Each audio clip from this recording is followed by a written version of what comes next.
तो hello dear student, finally दोस्तों आप लोगों के लगातार कमेंट करने के बाद आज की इस वीडियो में आपके लिए लेके आ चुके हैं रुक जाना नहीं परीक्षा जून 2024 विषय आपका भौतिक शास्त्र के लिए दोस्तों आपका पेपर। साथ में हम आपको इसी वीडियो में सभी प्रश्नों का फुल कंप्लीट सॉल्यूशन के साथ आपको बताने वाला हूं दोस्तों। तो आज के इस वीडियो को आप लोग पूरा कंप्लीट तक आप लोग जरूर देख लीजिएगा, क्योंकि इस वीडियो में आपको क्वेश्चन नंबर 1 से लेकर के आपके क्वेश्चन नंबर 20 तक के सभी प्रश्नों का फुल सॉल्यूशन के साथ आपको बताने वाला हूं। तो चलिए समय को बर्बाद न करते हुए आपके इस क्वेश्चन पेपर के सभी प्रश्नों को सोल्व करके फटाफट से देख लेते दोस्तों। आप लोगों को परीक्षा के पहले इस क्वेश्चन पेपर के सभी प्रश्नों को याद जरूर कर लेना है। तो दोस्तों आप लोग यहाँ पर देख सकते हैं, आपका इसमें सबसे पहला प्रश्न नंबर 1 आता है, जिसमें आपका पूछेगा कि प्रत्येक प्रश्न में दिए गए विकल्पों में से सही विकल्प चुनकर आपको लिखना है। जो कि आपसे 6 नंबर का पूछा गया, प्रत्येक प्रश्न के लिए आपको 1 अंक मिलेगा। तो इसमें हमारा पहला प्रश्न आपका आता है दोस्तों, ई तीव्रता वाले विद्युत क्षेत्र में आवेश क्यू रखने पर उस पर लगने वाला बल क्या होगा। तो इसमें आपको 4 ऑप्शन देख दोस्तों। पहला एफ बराबर ई बटा क्यू, दूसरा एफ बराबर क्यू बटा ई, एंड तीसरा एफ बराबर क्यू इंटू ई, एंड चौथा एफ बराबर ई माइनस क्यू। तो पहले में आपको लगाना होगा दोस्तों, ई तीव्रता वाले विद्युत क्षेत्र में आवेश क्यू रखने पर एफ बराबर क्यू इंटू ई इसका राइट आंसर होने वाला है। तो पहले में आपको तीसरा नंबर आपको लगाना होगा। एंड उसके बाद हमारा 2 में पूछेगा दोस्तों, ओमी प्रतिरोध है। इसमें आपको लिखना होगा ओमी प्रतिरोध आपका तांबे का तार क्या है, तांबे का तार। एंड उसके बाद हमारा 3 में विद्युत धारा दो चुंबकीय प्रभाव की खोज किसने की थी। तो इसमें आपको लिखना होगा दोस्तों, विद्युत धारा के चुंबकीय प्रभाव की खोज। चौथा नंबर ओस्टाडे किसने की थी, ओस्टाडे ने की थी। 4 में हमारा आता है, एक पूर्ण चक्र में प्रत्यावर्ती धारा का औसत मान क्या होता है। इसमें आपको लिखना होगा शून्य, क्या शून्य होता है। तो उसके बाद हमारा 5 में आता है दोस्तों, गोली दर्पण की वक्रता त्रिज्या r तथा फोकस दूरी f में संबंध क्या होगा। तो 5वें में आपको लिखना होगा दोस्तों, गोली दर्पण की वक्रता त्रिज्या r तथा फोकस दूरी में जो संबंध हो जाएगा आपका 5वें प्रश्न का आपका राइट आंसर तीसरा नंबर f बराबर r/2। 6 में आता है, जर्मेनियम क्रिस्टल को पी टाइप अर्धचालक बनाने के लिए मिलाई जाने वाली अशुद्धि की संयोजकता कितनी होती है। तो आपको 6 में लिखना होगा 3, क्या 3 होती है। उसके बाद दोस्तों आपका ये इंग्लिश मीडियम वालों के लिए आता है। एंड उसके बाद आपका प्रश्न नंबर 2 में आपसे पूछेगा कि रिक्त स्थानों की पूर्ति कीजिए, जो कि आपसे 6 नंबर की पूछी गई है। तो इसमें हमारा पहला प्रश्न आपका आता है, रोग के कीटाणुओं को मारने के लिए डॉट डॉट किरणों का उपयोग किया जाता है। पहले में आपको लिखना होगा पराबैंगनी, किसका, पराबैंगनी किरणों का उपयोग किया जाता है। एंड उसके बाद हमारा 2 में आता है, एक इलेक्ट्रॉन वोल्ट बराबर कितने जूल होता है। दूसरे में आपको लिखना होगा, एक इलेक्ट्रॉन वोल्ट बराबर 1.6 इंटू 10 की घात -19 जूल। तो उसके बाद हमारा 3 में आता है, एक स्वस्थ नेत्र के लिए स्पष्ट दृष्टि की न्यूनतम दूरी कितने सेंटीमीटर होती है। तो इसमें आपको लिखना होगा 25, क्या 25 सेंटीमीटर होती है। एंड उसके बाद हमारा 4 में आता है, सूर्य में ऊर्जा का स्रोत डॉट डॉट है। इसमें आपको लिखना होगा दोस्तों, सूर्य में ऊर्जा का स्रोत आपका नाभिकीय संलयन। तो उसके बाद हमारा 5 में आता है, धारा का एसआई मात्रक डॉट डॉट है। 5वें में आपको लिखना होगा, धारा का एसआई मात्रक आपका एम्पियर, क्या एम्पियर है। तो उसके बाद दोस्तों हमारा आपका 6 में आता है, समान दिशा में धारा प्रवाहित होने पर दो समांतर धारावाही चालकों के मध्य लगने वाला बल डॉट डॉट प्रकृति का होता है।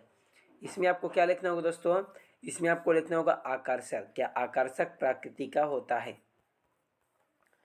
तो उसके बाद दोस्तों हमारा क्वेश्चन नंबर आपका आता है प्रश्न नंबर 3, जिसमें हमारा पूछेगा दोस्तों आपका सही जोड़ी बनाकर लिखे, जो कि आपसे 5 नंबर की पूछी गई है। तो इसमें हमारा पहला प्रश्न आपका आता है, लॉरेंज बल। इसमें आपको लिखना होगा Q V B sine theta, क्या लिखेंगे, Q V B sine theta. उसके बाद हमारा 2 में प्रेरण प्रतिघात। इसमें आपको लिखना होगा ओमेगा एल 7वां नंबर। 3 में आता है लाइमन श्रेणी।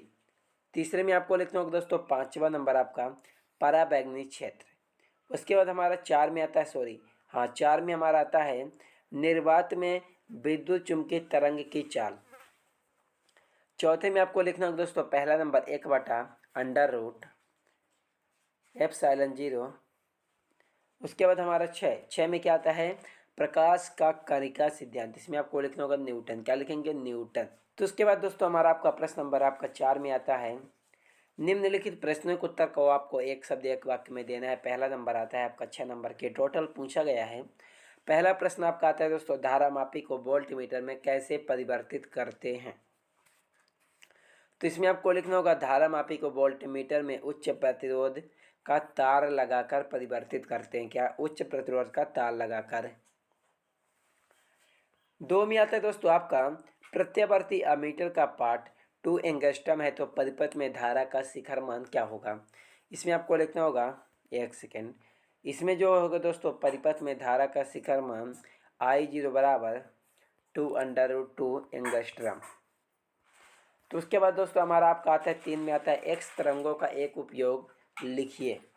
तो इसमें आपको तीसरे में लिखना होगा दोस्तों, कैंसर के उपचार के लिए, दूसरा आपका टूटी हड्डियों के लिए। तो उसके बाद हमारा 4 में आपका आता है दोस्तों, लेंस की क्षमता तथा फोकस दूरी में संबंध लिखिए। इसमें आपको लिखना होगा E बराबर PC, क्या लिखेंगे, E बराबर PC। उसके बाद दोस्तों हमारा आपका 5 में तक फोटान की ऊर्जा E तथा संवेग P में क्या संबंध है। उसके बाद हमारा क्वेश्चन नंबर आपका 6 में आता है, विद्युत चुम्बकीय तरंगों का मूल स्रोत क्या है। इसमें आपको लिखना होगा त्वरित आवेश, क्या, त्वरित आवेश। तो आप लोग इन सभी प्रश्नों को याद जरूर कर लीजिए दोस्तों, और अगर कहीं पर भी आपको डाउट होगा कमेंट बॉक्स पर कमेंट आप लोग जरूर कीजिएगा। तो उसके बाद हमारा प्रश्न नंबर आपका 5 में आता है, सत्य या असत्य आपको बताना है, जो कि आपका 5 नंबर का आपका ये भी पूछा गया है। तो इसमें हमारा पहला प्रश्न आपका आता है, हाइड्रोजन परमाणु की आयनन ऊर्जा 13.6 इलेक्ट्रॉन वोल्ट होती है। तो पहले में आपको लिखना होगा दोस्तों, क्या लिखना होगा, पहले का आपका राइट आंसर आपका हो जाएगा सत्य। 2 में हमारा आता है, जब इलेक्ट्रॉन अपनी ऊर्जा उच्च ऊर्जा अवस्था से निम्न ऊर्जा अवस्था में गिरता है तो इस प्रक्रिया में एक फोटॉन उत्सर्जित करता है। इसमें आपको क्या लिखना होगा दोस्तों, असत्य। 3 में हमारा आता है, हाइड्रोजन बम की क्रियाविधि नाभिकीय विखंडन पर आधारित है। इसमें आपको लिखना होगा असत्य। 4 में हमारा आता है दोस्तों, प्रकाशिक तंतु व्यतिकरण के सिद्धांत पर कार्य करता है। इसमें आपको लिखना होगा दोस्तों, क्या लिखना होगा, असत्य। 5 में आता है, सामान्य समायोजन की स्थिति में खगोलीय दूरदर्शी की नली की लंबाई F0 - FE होती है। इसमें आपको लिखना होगा असत्य। तो दोस्तों आप लोग इन सभी प्रश्नों को याद जरूर कर लीजिएगा, और अगर कहीं पर भी आपको डाउट होगा तो कमेंट बॉक्स पर आप लोग कमेंट जरूर कीजिएगा दोस्तों। चलिए मिलते हैं किसी अगले वीडियो में। तो उसके बाद दोस्तों हमारा क्वेश्चन नंबर आपका 6 में आता है, ओम का नियम। 7 में एम्पियर का परिपथीय नियम। 8 में आता है दोस्तों आपका विद्युत चुम्बकीय प्रेरण। उसके बाद 9, उसके बाद 10, उसके बाद 11, उसके बाद आपका 12 आता है, उसके बाद 13, उसके बाद 14 आता है, उसके बाद 15, उसके बाद आपका 16, उसके बाद 17, उसके बाद 18, उसके बाद आपको 19, उसके बाद 20। तो आप लोग इन सभी प्रश्नों को सॉल्व जरूर कर लीजिएगा। इन सभी प्रश्नों का फुल सोल्यूशन आपको इसके सेकेंड पार्ट में मिलेगा। चैनल को सब्सक्राइब, वीडियो को लाइक जरूर कर लीजिएगा।